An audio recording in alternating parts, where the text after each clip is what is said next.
Sir, நேற்று ஒரு பெரிய போராட்டத்தை நடத்த முயற்சித்தார்கள். ஆனால் தமிழ்நாடு போலீஸ் தடுத்துட்டாங்க.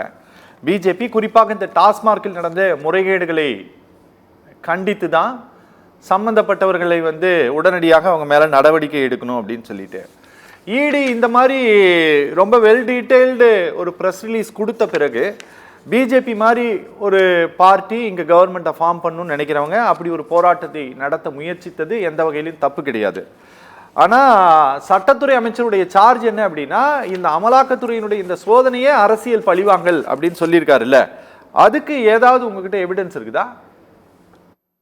சார், இவங்க 1000 கோடி ஊழல்னு சொல்றாங்க.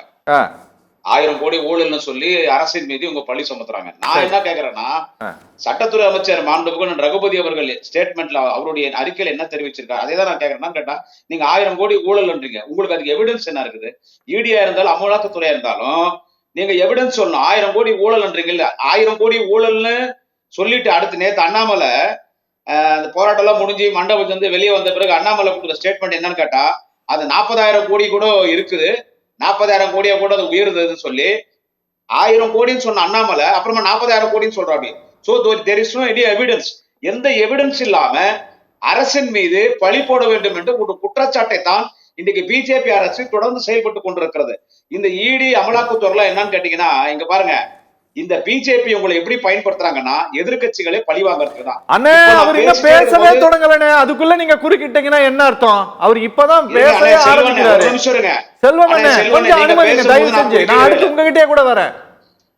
இருங்க, நான் செல்வண்ணன் பேசும்போது நான் குறுக்கிடவே இல்லை. என்னன்னு கேட்டா, செல்வண்ணன் பேசும்போது அண்ணன் தூத்துக்குடி செல்வம் பேசும்பொழுது அவரு சப்ஜெக்ட் குள்ள பேசுவாங்க நினைச்சா, நல்ல பேச்சாளர் தான் அவரு. ஆனா என்னன்னு கேட்டா, அவர் முழுக்க முழுக்க அண்ணன் செந்தில் பாலாஜியை டார்கெட் பண்றாரு.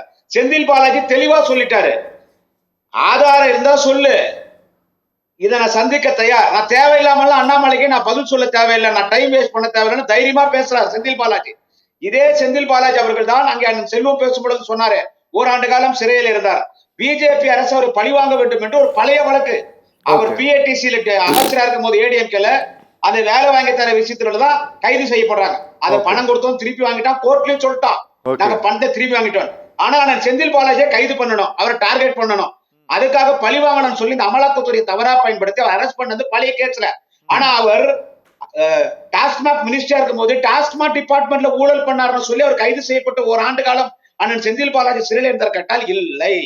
அதாவது என்னன்னு கேட்டா, பிஜேபி இந்த அமலாக்கத்துறை ஈடி வச்சுன்னு பிளாக்மெயில் பண்றாங்க. எதிர்கட்சிகள் யாரா இருக்காங்களோ, அரவிந்த் கெஜ்ரிவால் அவர் டெல்லியினுடைய முன்னாள் சிஎம் அரெஸ்ட் பண்ணி ஜெயில வச்சாங்களே, அவர் ஜெயில இருந்தாரு, வெளியே வந்தாரு, இன்னைக்கு இன்னொருத்தர் சிஎம் ஆக்கிருக்காரு, இன்னொருத்தர் சிஎம் ஆக்கினார். இன்னைக்கு பிஜேபி ஆட்சிக்கு வந்திருக்குது, அவங்க எப்படி வந்தாங்கன்னு தெரியும். நான் என்ன சொல்ல வரேன்னா, இதுவரைக்கும் அரவிந்த் கெஜ்ரிவால் மீது சுமத்தப்பட்ட வழக்கு நிரூபிக்கப்படவில்லை.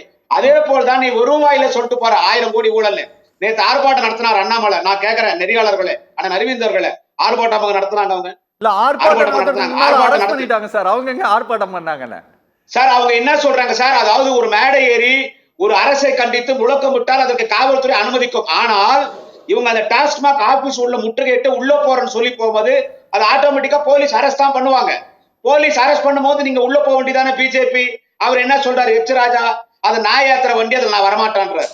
போலீஸ் வண்டியை பார்த்து எச் ராஜா நாய் யாத்திரை வண்டி நான் வரமாட்டேன்றார். உடனே எல்லாரும் சோசியல் மீடியால என்ன போட்டாங்க, நாய் யாத்திரை வண்டி எல்லாம் போடலாம் ஏற்றுவாங்க. எச் ராஜா சொன்னது நாய் யாத்திரை வண்டி என்னாங்க. இருங்க அண்ணே, ஒரு நிமிஷம் இருங்கண்ணே, அந்த ஆர்ப்பாட்டம் ஒழுங்கா ஆர்ப்பாட்டம் நடத்து. India is a democracy country of the people, by the people, for the people.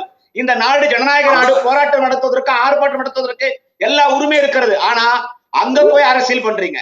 அங்க போய் நான் என்ன சொல்றேன், அண்ணாமலை நீ ஒரு நேஷனல் பார்ட்டி ஆட்சியில் இருக்கிற ஒரு கட்சியுடைய மாநில தலைவர், ஒரு 7 மணி நேரம் உன்னால ஒரு மண்டபத்தில் இருக்க முடியாம என் 5 மணிக்கெல்லாம் வெளியே விட்டுற நான் பிளைட்டுக்கு போனோம்னா அப்புறம் என்ன நீ ஒரு தலைவர்? எனவே அதாவது இருங்க, இந்த ரைடு அண்ணே இங்க பாருங்க, இந்த இருங்க அண்ணே செல்வண்ணே ஒரு நிமிஷம் இருங்க, நீங்க உங்களுக்கு இங்க பாருங்க ஒரு நிமிஷம் இருங்க.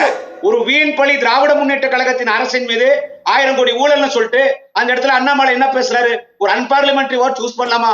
தமிழ்நாட்டின் முதலமைச்சர் எங்கள் அன்பு தலைவர் தளபதியை பார்த்து ஏவன் அக்விஸ்ட்னு அண்ணாமலை சொல்றத எந்த வகையில ஏற்றுக்கலாம்?